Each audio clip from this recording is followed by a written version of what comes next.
Hey, hey, hey. Time for another Out of This World story from our space. Sure, kinks can be fun, but not if your kink is cheating on your partner. Today on our space, we learn that fantasies are indispensable to having a fulfilled life, but there has to be a happy medium.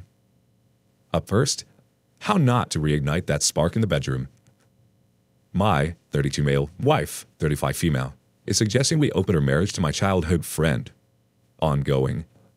Original post to July 17th, 2023. My wife and I have been together for 10 years, married for 8, and now have 2 small kids together. She's the love of my life, and I could not imagine myself with anyone else. About 3 years into our marriage, she started to show attraction to Asian characters in the shows and movies we watched together on our weekly movie nights. At first, I brushed it off as a joke, but I realized she was serious about a month ago when we started watching Chicago Med. She joked often of wanting one of the characters, Dr. Choi, to be her doctor so she could feel her up. I laughed along until she insisted we stop watching when Dr. Choi got into a relationship with another doctor. Thinking about it now, throughout our entire relationship, Asian men caught her attention. For the past few years, she's been obsessed with popular K-pop members, joking how she would rather be with Eric Mun and Jimin. Even going as far to say she's disappointed she got stuck with a white man and that our babies aren't as cute. A friend of mine since childhood is Korean and visits us often too. He and my wife have become friends. I always thought she acted weird around him, but I never took it personally until last night. As I was cleaning up dinner, she put the kids to bed and asked to sit down and have a talk about something important. I was hesitant, but agreed. She started it by saying that she didn't feel like our sex life was as fulfilling as it used to be. I was taken aback and asked what I could do to bring her more fulfillment. She suggested we bring in a third person into our sex life. I instantly knew she had someone in mind despite her denying it. After an hour of talking in circles, she revealed she had been having sexual thoughts and urges regarding my childhood friend, and she suggested I watch. I was stunned and told her I didn't want to discuss this anymore and slept in the living room. She took the kids to school this morning and went to help her sister pack as she is moving soon. We haven't spoken since last night and I don't know what to do. I'm sat in the car outside my office writing this. I don't want to go home and see her knowing what she's thinking about.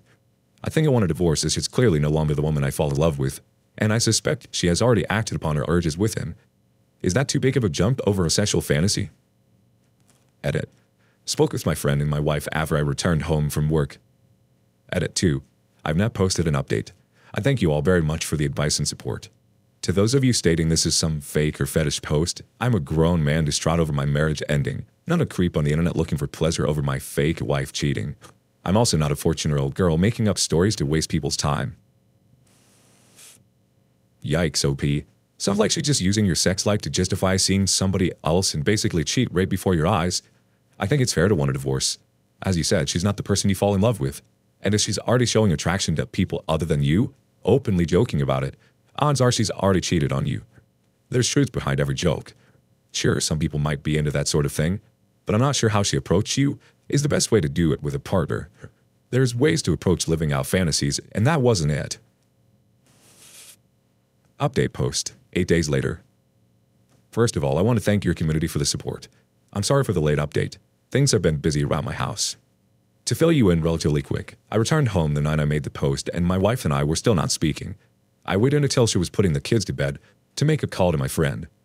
I wanted to talk to him alone. I slipped outside and made the call. I told him everything. He told me he was so sorry for me and that my wife's behavior was disgusting. He then confessed to me that a few years into my wife and I's marriage, she, drunk, made a move on him at a mutual friend's party. It began as flirting. My friend was not entertaining it. She kissed him and he left the party early.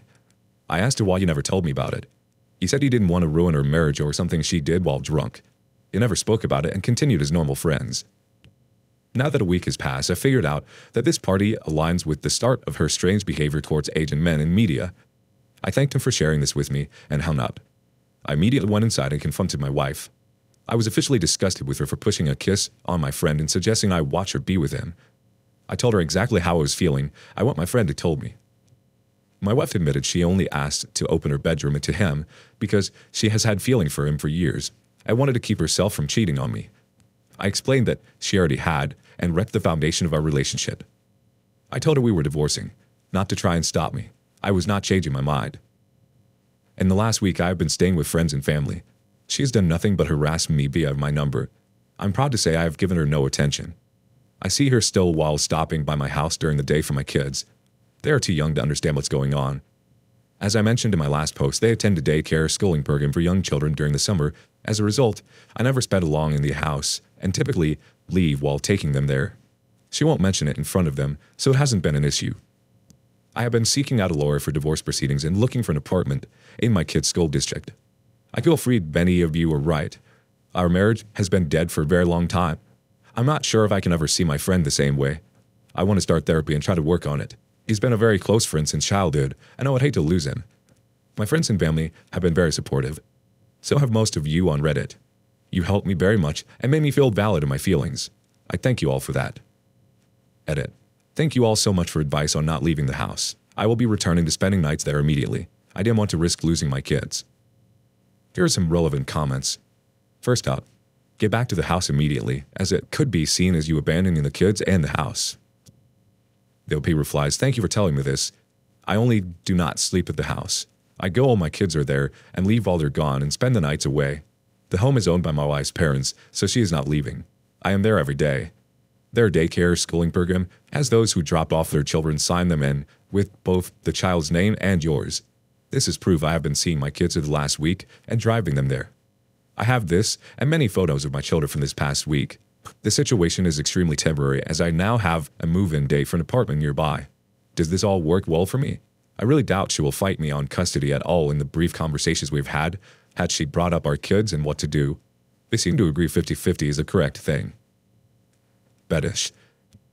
The OPU says, I'm replying to comments regarding legal help or advice about what to do with my wife and kids. I'm not replying to comments about her having a fetish. I think you're all correct about that, but it is not my focus in any way. I'm worried about my children. I mean, nothing is impossible. You didn't marry your wife thinking she was going to cheat on you or yearn for your best friend. So you have to prepare for the worst when it comes to divorcing your kids. The faster you move, the better. I'm sorry your wife isn't who you thought she was, OP. You're making all the right moves and didn't deserve any of this, OP. Wishing you all the best. Hope everything works out for you and your kids. What do you make of this? Do you have a similar story? Let us know in the comments below. Meanwhile, next up, make sure you're going where you say you're going. There's eyes everywhere. Should I tell my ex's friend that she's staying with what she did to me? My girlfriend recently lied to me about going to a male coworker's house, and after I was the only one to try to work things out between us, she chose to leave me and spread lies about as to why we broke up to her sister and her friend, who she is staying with. This is all the week after we signed a 2-year lease on an apartment. My question is this: should I let her friend that she is staying with know what she did to me? I feel as if it is extremely unfair for her to be able to live in a safe space where she is the victim. Meanwhile, I have to marinate in the life that we had built over the last 4 years. Names and locations are changed for obvious reasons. The message to her would go as follows. Ashley equals X, Zoe equals X's sister, Ryan, male coworker. My therapist thought it would be a good idea for me to write this out and possibly send it to you, since that is just eating me up day in and day out, that you possibly do not know what actually transpired between me and Ashley, since she did not tell Zoe the full truth.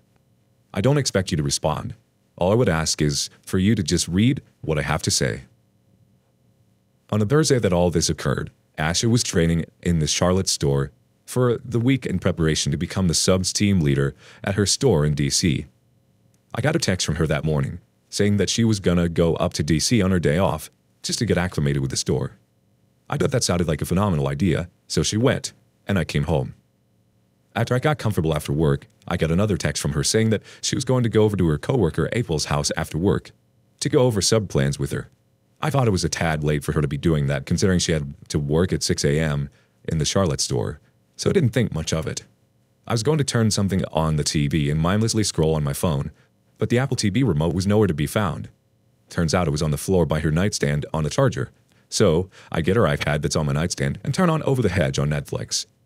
An hour or so passes from her saying she was going to go to April's, and I wanted to make sure she arrived to her destination safely.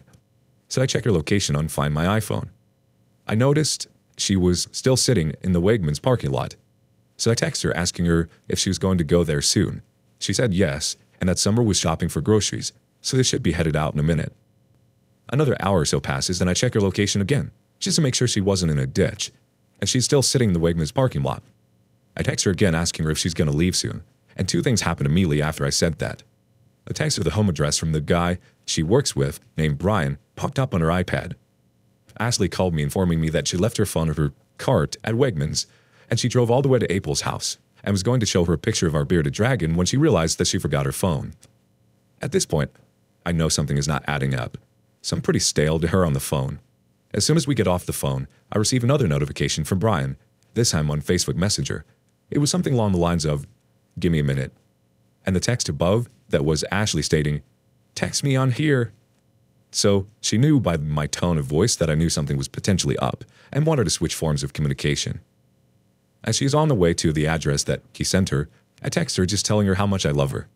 She's there for about 45 minutes, then calls me, and it is dead silent in the background. She asked me how my day was. She almost never does that, and asked me if I needed anything on the way home. I said no. I continued to be stale, just as in the earlier conversation. As she left his house, another notification popped up from Brian. It was him stating that everybody's over here. I can only assume that means that they had a conversation after I got off the phone with her, with something along the lines of, "My boyfriend knows something's up, text me saying that all of these people are here to cover my tracks." She gets home, just sticks her head in to say hey, and hopped immediately in the shower. I stick my head in and asked her how April was. Good. How her two kids were. They were good. What the kids' names were. Then the stuttering and the looking around began. She then stated to me, "I visited my abuelita today," to try to tug at my heartstrings. After that, I sat my head back out of the shower and was going to wait until she got back out before we discussed this any further, until I looked down and saw soaking wet panties in the clothes she had just removed. I set my head back in and asked her how she's going to lie straight to my face after 4 years after everything. She claims that she's not, and she doesn't know what I'm talking about. It goes on and on, defending herself for about a minute, and I know this term is used heavily in today's day and age.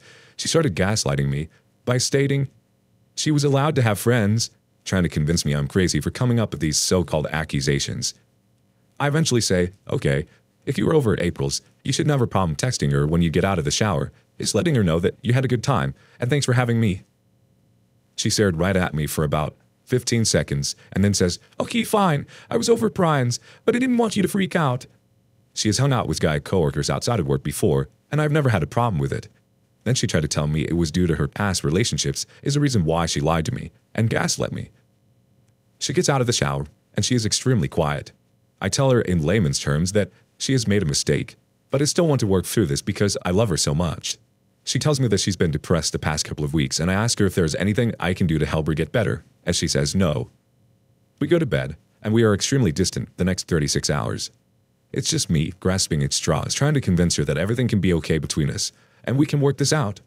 I meet her during her lunch break that Saturday to say that once again, and she tells me she felt like 12 years old Ashley again when I yelled at her. Later that day, she texts me saying that she's going to go pack a bag for your house for a couple of days when she gets back. She gets home, I keep as much a distance as I can with her, and she heads to Roanoke. It just felt like I was fighting a losing battle at this point, so I text her the next day and ask her if we are done, as she says yes. The OP has some more to say in the replies. The OP states, "Zoe calls me 2 days later and asks from my side, stating that she has not heard anything from Ashley yet. I explained to her everything that I have explained to you thus far, and she's extremely sympathetic, which at this point, she is the only person in the world who even asked me if I was okay, so it meant the absolute world to me. She tells me she will let me know if she hears anything from Ashley. A couple of days later, she calls me again stating that she had gotten in touch with Ashley and had told a very different story from what I had told her. She stated that Ashley had told her that I yelled at her for hanging out with her friends, and that once she yelled at her, she is done with the relationship. She also claimed that I was still actually surveilling her iPad and monitoring her messages, when at that point, she had it at your apartment, and I have never logged into any of her accounts to read her messages, ever. The only reason why I found out about this situation was because I was watching Netflix on her iPad. Upon learning this information, I still not informed Ashley of my newfound knowledge of her trying to slander my name, just because I still, for whatever reason, had hope of us getting back together. We were texting back and forth like nothing was going on, and we even met for lunch and went to the mall together. I texted her telling her how hard this has been for me, and she told me that she has hard days sometimes too. All of the pent-up frustration from her betraying my trust, trying to make me look crazy, then telling Zoe, and possibly you, a completely false recollection of events regarding our breakup, and me not saying a word to her about it to spare her feelings, came to a boiling point. I told her everything that I was aware of. I told her that I wanted all of her stuff out of the basement by that Friday. Most importantly, the daily tasks that I had taken over from her when she left. Bearded dragon, leopard gecko, plants, fish, and she obliged. I went to a friend's for the weekend and came home to 75% of all of her items still there, including all of the daily tasks, excluding the bearded dragon. Every day, I have to go to sleep in a room, which right outside of it, I have to be reminded of all the pain from what has recurred, while she was able to just run away from it all. She says she's going to come pick up the rest next Thursday. I cannot tell you as to why that it bothers me so much day in and day out, that you potentially have heard a different story completely from her, just because she wanted to create a safe space for her. I even have the decency to not tell my parents what happened, just so she wouldn't feel embarrassed coming and getting her items. She unfriended all of my family on Facebook and hasn't even thanked either my mom or my dad for letting her stay there the past 4 years. If you've gotten this far, you have no clue the peace it brings me that you have at least heard my side of things. It is the most frustrating thing in the world, being portrayed by someone you trusted more than anyone on this planet, as an a-hole, especially regarding what actually occurred. Everything I have stated is objectively the truth, and I hope Ashley comes to terms with what happened as well. It's really hard to cheat with technology these days, so I didn't even bother. I mean, it's kind of hard to tell someone you're doing one thing when your location tells them you're doing something else. And of course, there's the underwear. I'm so sorry, OP. One thing for sure, she's bashing your name because she knows that she messed up. She has to try to run your name through the dirt to make yourself look and feel better. What do you think? Why do you think cheaters even try to cheat with the technology we have available to us now? Tell us your thoughts in the comments below. And thank you for joining us today on Our Space. Be sure to like and subscribe and hit that notification bell so you don't miss out on our next video. Until next time.